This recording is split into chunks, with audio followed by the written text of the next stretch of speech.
Hello दोस्तों, नमस्कार। आपका अपने चैनल एजुकेशन मेरा सफ़र में आपका स्वागत है।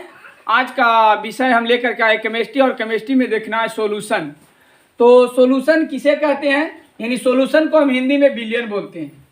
तो विलयन किसे कहते हैं? विलयन को ही एक और नाम है घोल। सॉल्यूशन को क्या कहते हैं? सॉल्यूशन का हिंदी में विलयन कहते हैं। विलयन का एक और नाम है घोल। तो विलयन जो है से दो प्रकार की होती है, एक होता है विलायक और एक होता है विलेय। यानी विलयन बनाने के लिए दो या दो से अधिक पदार्थों को मिला दिया जाए तो उसे क्या कहते हैं? विलयन कहते हैं। तो जिसकी मात्रा अधिक हो, एक विलायक होता है, एक विलेय होता है। तो विलायक में जिसकी मात्रा अधिक हो उसे विलायक कहते हैं। जिसकी मात्रा अधिक हो, विलयन बनाने के लिए जिसकी मात्रा अधिक हो उसे विलायक कहते हैं, और विलयन बनाने के लिए जिसकी मात्रा कम हो उसे विलेय कहते हैं। ठीक है। विलेय के लिए कम मात्रा जिसकी रहता है उसे विलेय कहते हैं, और जिसका मात्रा अधिक होता है उसे विलायक कहते हैं। एग्जाम्पल में विलायक का है पानी, एल्कोहल, ईथर। ठीक है। ETC इसी प्रकार से और है।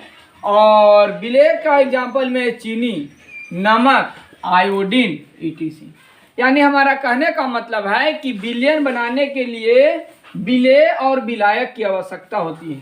जिसकी मात्रा अधिक होती है उसे विलायक कहते हैं, और जिसकी मात्रा कम होती है उसे विलेय कहते हैं। जैसे में पानी और चीनी अगर मिला दिया जाए तो उसे शरबत बनकर तैयार होता है। पानी और चीनी मिला दिया जाए उसे शरबत कहते हैं। शरबत में पानी की मात्रा अधिक होती है और चीनी की मात्रा कम होती है, इसलिए पानी जो है से विलायक हो गया और चीनी जो है से विलेय हो गया। यहाँ तक समझ में आ गया होगा। अब शरबत जो बन करके तैयार हुआ उसे हम क्या कहते हैं? विलयन कहते हैं। शरबत जो बन करके तैयार हो गया उसे हम विलयन कहते हैं। देखिए, विलायक और विलेय दोनों अगर मिल गया तो विलयन बन गया, यानी पानी और चीनी दोनों मिल गया तो शरबत बन गया। तो बना जो नया पदार्थ उसे क्या कहते हैं? विलयन कहते हैं। अब यहाँ विलयन का डिफिनेशन विस्तार से देखिए। विलयन एक प्रकार के मिश्रण है। विलयन अभी हम बता के गए, पानी और चीनी मिला दिए तो शरबत बन गया, यानी मिश्रण हो गया। तो विलयन एक प्रकार की क्या है? मिश्रण है, जो दो या दो से अधिक पदार्थों को मिलने से बनता है। दो या दो से अधिक पदार्थों को मिलने से जो बन करके तैयार होता है उसे हम विलयन कहते हैं, सॉल्यूशन कहते हैं। विलयन में एक पदार्थ की मात्रा कम होती है और एक पदार्थ की मात्रा अधिक होती है। एक की कम होती है और दूसरा पदार्थ जो भी होता है उसकी मात्रा अधिक होती है, यानी एक कम और एक अधिक। विलेय किसे कहते हैं? तो विलेय के लिए वैसा पदार्थ जो मिल जाए, माने अन्य पदार्थों में घुल जाए, घुलने का काम करता है। जैसे में हम यहाँ पर बताएं कि चीनी और पानी दोनों लेते हैं, तो हम एग्जाम्पल में यहाँ दिए विलेय के चीनी और नमक।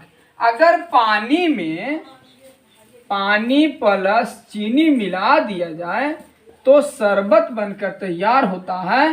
तो चीनी जो है से पूरा के पूरा घुल जाता है पानी में। चीनी पूरा घुल गया पानी में, इसलिए जो है से चीनी क्या है? शरबत बन करके चीनी एक प्रकार की विलेय हो गया, यानी चीनी विलेय हो गया और पानी क्या हो गया? विलायक हो गया। कहा है कि इसकी मात्रा अधिक है, और दोनों मिल करके जो बन करके तैयार हो गया उसे हम विलयन कहते हैं। तो प्रश्न आता है कि सर चीनी की मात्रा मान लिया जाए कि 5 kg है, और पानी की मात्रा अगर मान लिया जाए 100 ग्राम है, तो इसमें तो चीनी में पानी घुल जाएगा। तो इस जगह पर हम बता के गए जिसकी मात्रा कम हो उसे विलेय कहते हैं। तो पानी की मात्रा यहाँ पर कम हो गया, इसलिए पानी ही विलेय हो गया और चीनी विलायक हो जाएगा। तो आपको सिर्फ ध्यान में रखना है कि जिसकी मात्रा कम हो उसे विलेय कहते हैं, और जिसकी मात्रा अधिक हो उसे विलायक कहते हैं। और दोनों के जो बन करके तैयार होता है उसे क्या कहते हैं? विलयन कहते हैं। तो यहाँ तक समझ में आ गया होगा।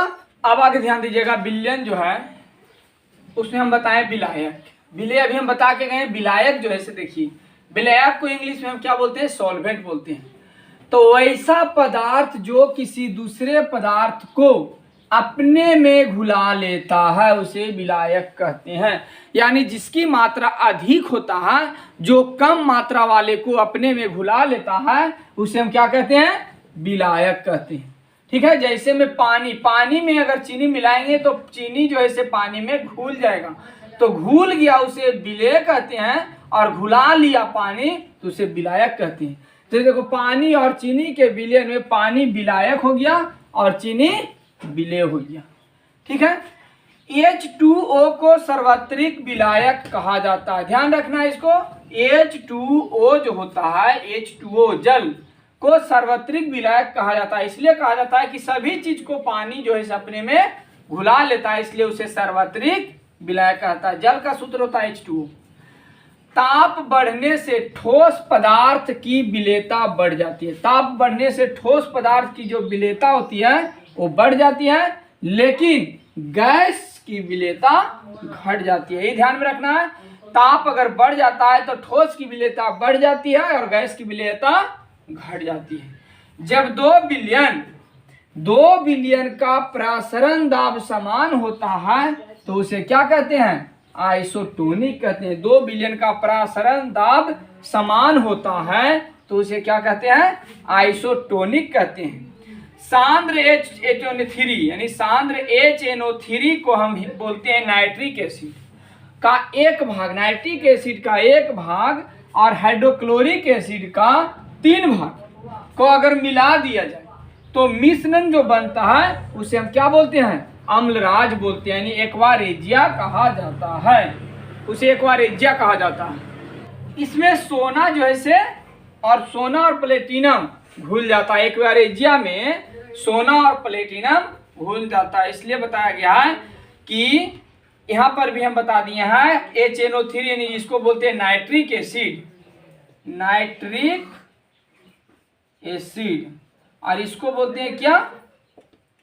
HCl यानी हाइड्रोक्लोरिक अम्ल।